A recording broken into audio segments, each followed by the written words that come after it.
Sarah here with the Wreath Buddy, and I am going to show you how to use the mesh cutting template, which is a tool designed to help you cut 10-inch mesh and or 5-inch, anything less than that. You can probably use it for 20 if you fold the mesh in half.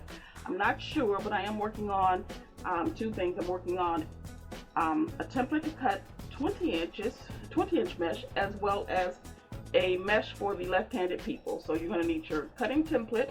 You need a rotary blade. You can't do it without a rotary blade. You can't do it with scissors or a wood burner or anything like that. So what you want to do is you want to bring your mesh through this first hole.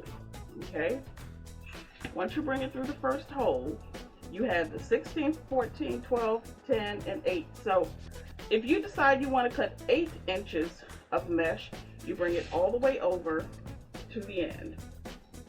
Line it up with the edge. Hold on to the mesh and cut. All right? You want to do 10 inches over to the edge and cut. You want to do 12.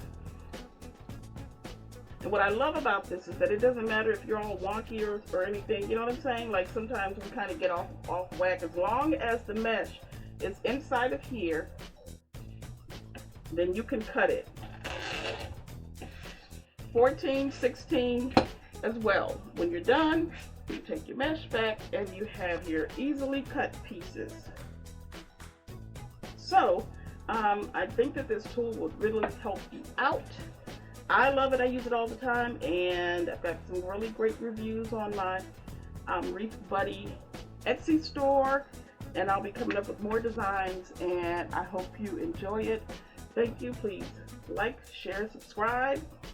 This is a new channel, and I'm hoping you like what you see. So go ahead and subscribe, tell some people, and browse around on my Etsy store.